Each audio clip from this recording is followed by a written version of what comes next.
sebagai budaya dan kepercayaan, kuburan atau makam digunakan dalam upacara kematian, penguburan, maupun peringatan.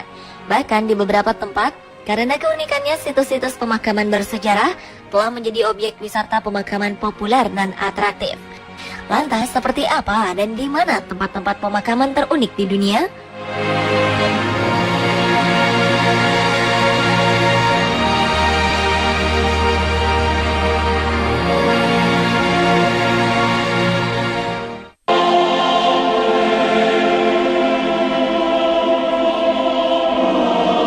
Makam gantung di Cina merupakan salah satu pemakaman kuno yang ditemukan di Asia selain di Filipina dan Indonesia.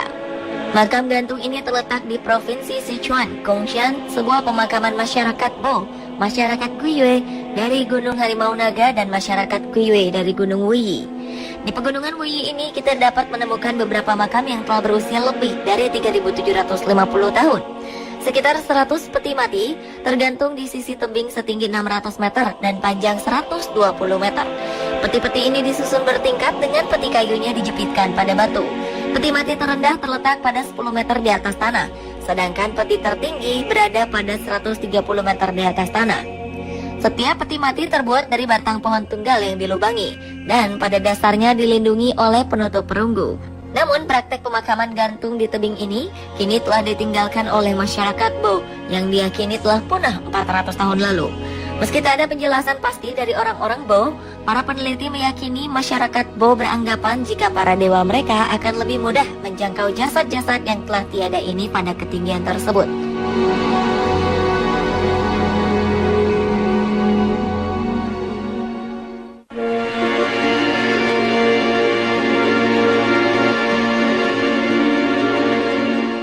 Indonesia juga memiliki pemakaman tebing tepatnya di Tanah Toraja, Sulawesi Selatan. Orang-orang Toraja di Sulawesi mungkin memiliki ritual pemakaman paling kompleks di dunia. Satu yang paling populer adalah pemakaman Batu Lemo, yaitu tempat persemayaman jenazah berbentuk lubang-lubang pada dinding cadas. Tempat ini merupakan hasil kreasi manusia Toraja yang luar biasa. Kuburan-kuburan batu ini disebut liang pa. Persemayaman yang telah ada sejak abad ke-16 ini dibuat dengan cara memahat. Setidaknya terdapat 75 lubang pada dinding cadas. Disinilah jenazah nenek moyang mereka disemayamkan. Beberapa di antaranya memiliki patung-patung berjajar yang disebut tau-tau. Patung-patung ini mencerminkan lambang kedudukan sosial, status, dan peran mereka semasa hidup sebagai bangsawan setempat. Sehingga semakin tinggi peti matinya, berarti semakin tinggi pula derajat kebangsawanannya. Makam kuno berusia ratusan tahun ini bisa dibilang sangat canggih. Namun kadang-kadang setelah waktu menghancurkan peti mati, tulang-tulang yang masih ada kemudian disusun di sepanjang rak tulang alami gua.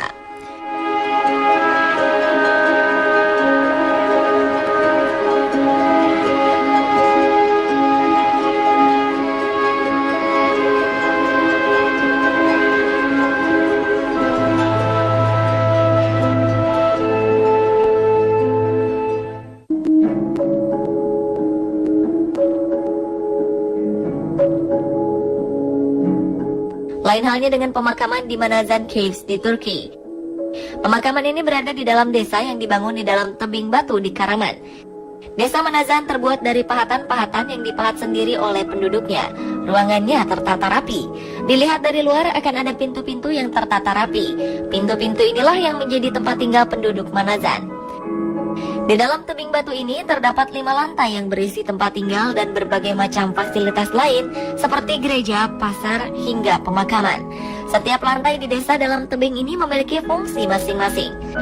Seperti lantai 5 untuk cerobong, lantai pertama dan kedua untuk pemakaman dan tempat ibadah, dan lantai ketiga dan keempat sebagai tempat tinggal.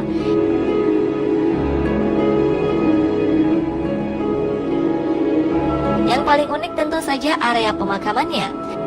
Satu bukti peninggalan sejarah yang masih bisa Anda temukan di desa ini adalah keberadaan galeri yang berisi jasad manusia di zaman Bizantium yang sering disebut Eululer Maidani atau Dead Square atau Museum Karaman. Di sini terdapat jasad-jasad yang masih utuh.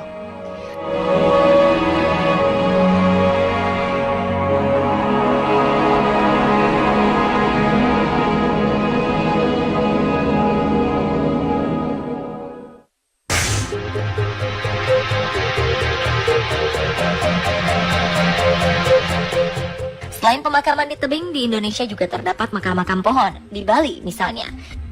Di sini terdapat makam ari-ari yang digantung di pohon. Berdasarkan kepercayaan turun-temurun, masyarakat desa Bayung Gede, Bangli, Kintamani, setiap ari-ari bayi harus digantung di sebuah pohon yang disebut pohon bukak, di setra atau kuburan ari-ari desa setempat. Tradisi menggantung ari-ari di pohon bukak dimulai dengan membersihkan ari-ari terlebih dahulu, kemudian dimasukkan ke dalam kelapa yang dibelah menjadi dua. Setelah diletakkan di dalam batok kelapa, selanjutnya adalah menaburi rempah-rempah di atas ari-ari. Hal ini diyakini dapat meningkatkan daya tahan tubuh bayi agar tidak mudah terserang penyakit. Kemudian batok kelapa ditutup kembali sehingga bentuknya seperti semula. Di bagian bekas belahannya diolesi dengan kapur sirih atau disebut dengan pamor untuk menguatkan rekatan bekas belahan kelapa agar tidak sampai bocor. Kelapa ini diikat dengan tali bambu dan kemudian digantungkan pada pohon. Dalam proses penguburannya, hanya sang ayah dari bayi yang boleh membawa ari-ari ini dan merupakan warga desa Bayung Gede.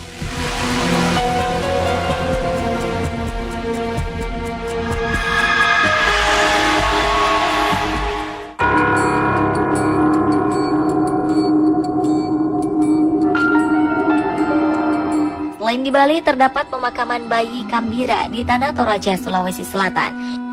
Pemakaman ini disebut Pasiliran yang berlokasi di wilayah Kambira. Bayi yang dikuburkan di dalam sebuah lubang pohon tara adalah bayi yang meninggal sebelum giginya tumbuh. Karena bayi-bayi ini dianggap masih suci, pohon tara memiliki cukup getah dan dianggap sebagai pengganti air susu ibu. Masyarakat setempat menganggap seakan-akan bayi-bayi ini dikembalikan ke rahim ibunya dan berharap akan menyelamatkan bayi-bayi yang lahir kemudian. Pohon tara yang menjadi tempat pemakaman ini memiliki diameter cukup besar, yaitu sekitar 80 hingga 300 cm. Pada pohonnya dibuat lubang untuk menguburkan bayi yang kemudian ditutup dengan ijuk pohon enau. Pemakaman ini hanya dilakukan oleh orang Toraja pengikut Aluk Todolo atau kepercayaan kepada leluhur. Jasad bayi diletakkan sesuai arah tempat tinggal keluarga yang berduka. Penempatan jenazah bayi di pohon ini sesuai dengan strata sosial masyarakat. Makin tinggi derajat sosial keluarga itu, maka makin tinggi letak bayi yang dikuburkan di batang pohon tara.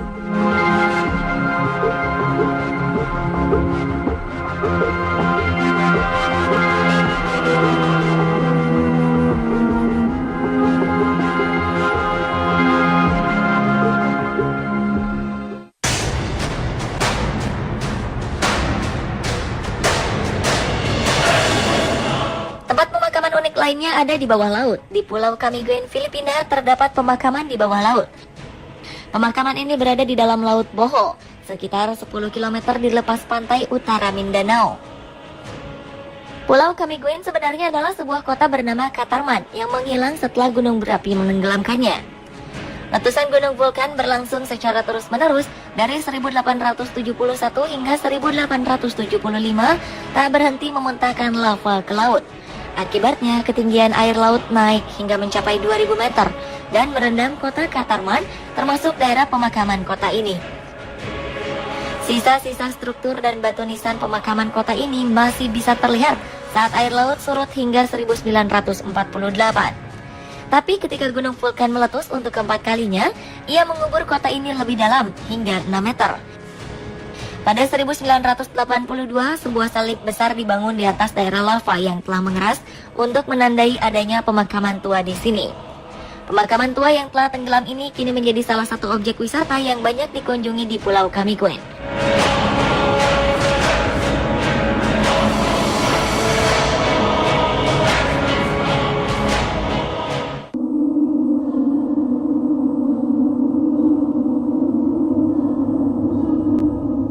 Sedangkan di Florida, Amerika Serikat, terdapat makam bawah laut yang mengklaim sebagai yang pertama di dunia. Adalah Neptune Memorial Reef, sebuah proyek terumbu karang buatan terbesar yang membentang selebar 6,4 hektar persegi. Kawasan ini berada di 5,2 km dari Key Biscayne di Miami, Florida. Yang menarik dari kawasan ini adalah layanan pemakaman di dasar laut. Untuk dimakamkan di sini, jenazah harus dikremasi terlebih dahulu.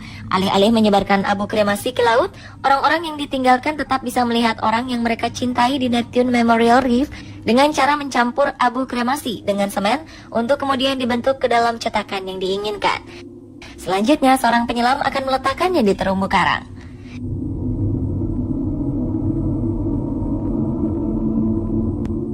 terakhir, sebuah plakat berbahan tembaga dan perunggu akan dipasang di makam tersebut. Untuk keluarga atau orang-orang yang ditinggalkan akan diberi album foto berisikan makam bawah laut orang yang mereka cintai. Kini bentuk kompleks pemakaman ini menyerupai bentuk kota Atlantis yang hilang dengan adanya bentuk patung singa dari perunggu, kolom yang luas, serta patung-patung kerang dan bintang laut. Awalnya pemakaman ini diharapkan bisa mengubur sekitar 850 abu jenazah, dan kini akhirnya bisa menguburkan lebih dari 125.000 abu jenazah.